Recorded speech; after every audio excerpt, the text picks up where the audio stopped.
Delhi NCR रफ्तार का दूसरा नाम, लेकिन चंद घंटों की आसमानी आफत ने इस रफ्तार पर ऐसा ब्रेक लगाया कि शहर थम सा गया। सड़कें नदियां बन गई, गाड़ियां कतारों में कैद हो गईं और सिस्टम के सारे दावों की पोल खुल गई।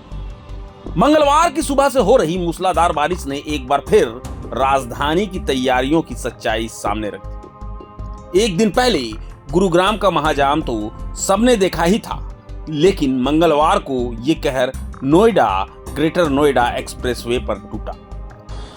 पीक आवर्स में जब लोग दफ्तर से घर के लिए निकले तो वो एक ऐसे जाम में फंसे जिसका कोई अंत नजर नहीं आता। सोचिए, जो सफर आम तौर पर 30 मिनट में पूरा हो जाता था, उसी सफर के लिए आज लोगों को 3 से 4 घंटे तक गाड़ियों में कैद रहना पड़ा। यह सिर्फ वक्त की बर्बादी नहीं थी, ये जिंदगी और मौत का सवाल भी बन गया। दिल्ली को नोएडा से जोड़ने वाली कालिंदी कुंज पर गाड़ियों की कतारें मीलों लंबी थी।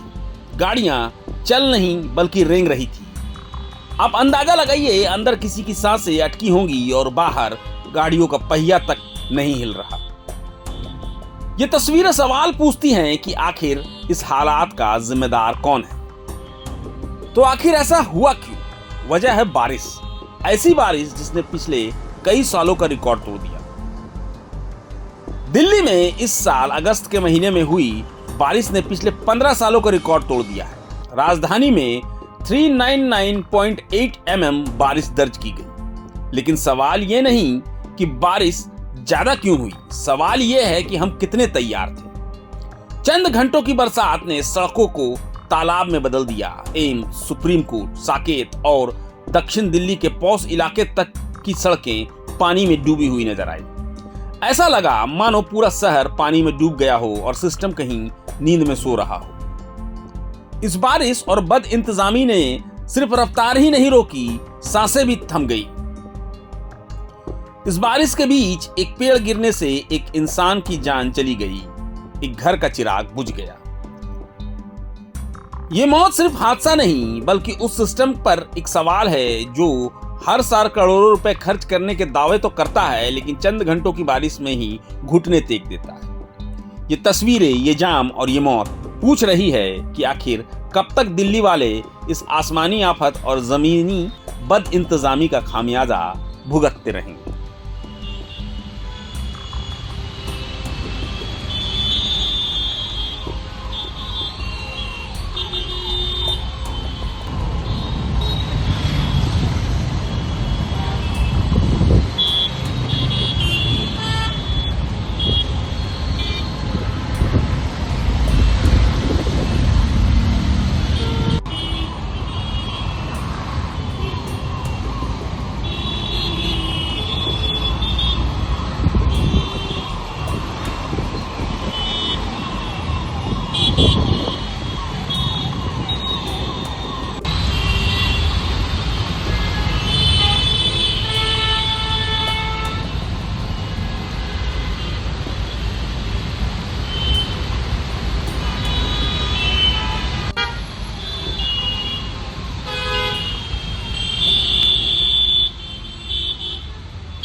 प्रभातखबर.com, विश्वास वही, रफ्तार नहीं।